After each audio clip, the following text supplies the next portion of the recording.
La plus belle décision du gouvernement malien en cette début d'année, c'est de supprimer Jeune Afrique au Mali. La douleur d'essayer, il faut que pleurer tous les jours. Ils font tous les jours des articles pour insulter le gouvernement malien, pour caricaturer les présidents de l'AIS.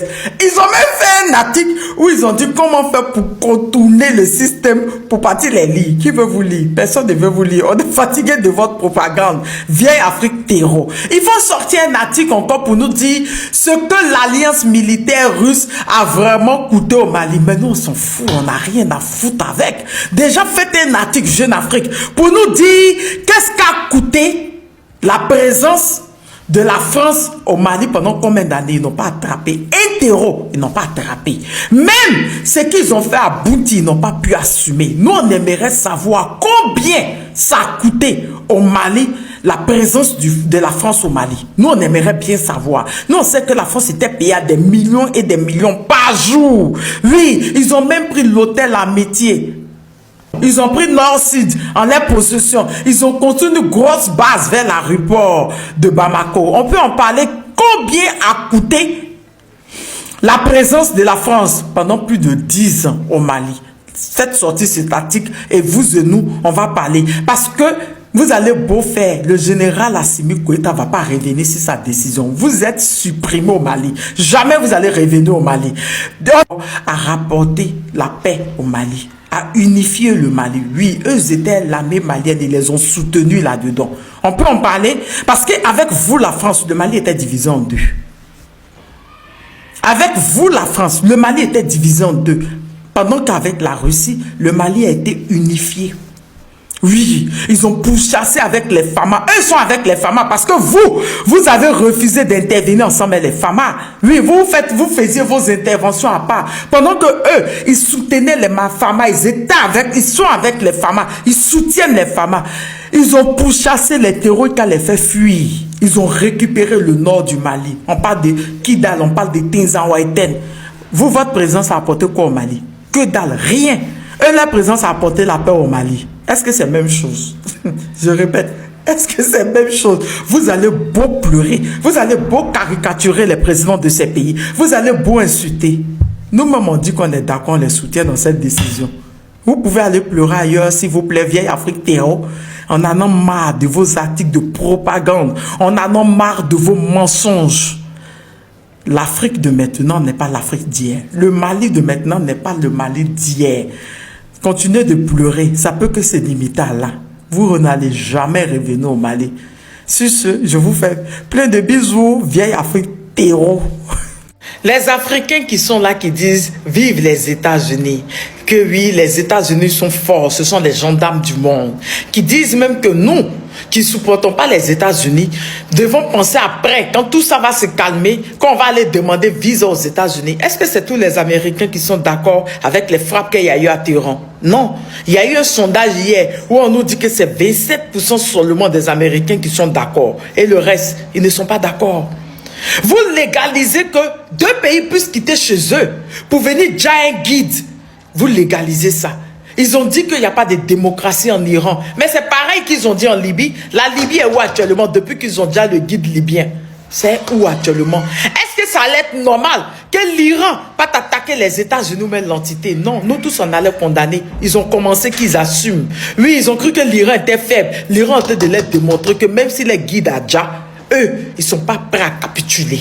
L'Iran était en train de leur donner une leçon. Marco Rubio, secrétaire d'État américain, a dit aux Européens de se joindre à eux pour qu'ils puissent recoloniser le Sud global. Pour ceux qui ne savent pas, le Sud global, le Moyen-Orient est dedans, excepté Israël, l'Asie, l'Afrique est dedans, l'Amérique latine est dedans. Oui, je vous le dis, quand les États-Unis et les Européens vont finir les dégâts qu'ils sont en train de faire au Moyen-Orient, quand ils vont vouloir venir vers l'Afrique, vous les traites qui ne connaissez pas votre histoire, on va vous livrer à eux d'abord, avant que nous on les affronte. Vous ne connaissez pas votre histoire. Vous ne savez pas que les États-Unis ont participé avec les Européens à venir nous coloniser, à nous piller? Vous ne vous rappelez pas de votre histoire? Vous êtes des esclaves des salons. Vous êtes dans l'idolâtrie. Pendant que eux, ils pensent à leur future génération, vous vendez votre dignité.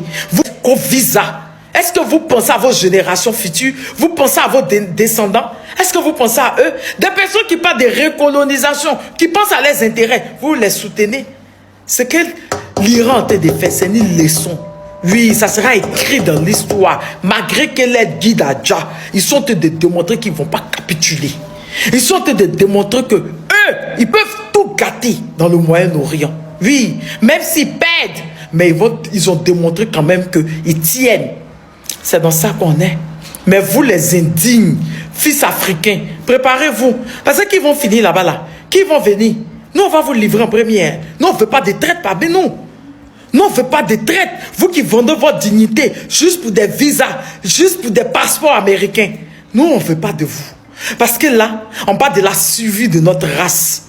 Et vous descendez votre froc pour une histoire de visa. Et ce, je vous reviens des nouvelles informations. Je vous fais plein de bisous. L'Iran a raté. Ce qu'on retient, l'Iran les a tenus tête, ils ont détruit les bases. L'Iran en tête de faire trembler le Moyen-Orient. C'est la partie du film que nous on connaît qu'elle est là. Je vous fais plein de bisous.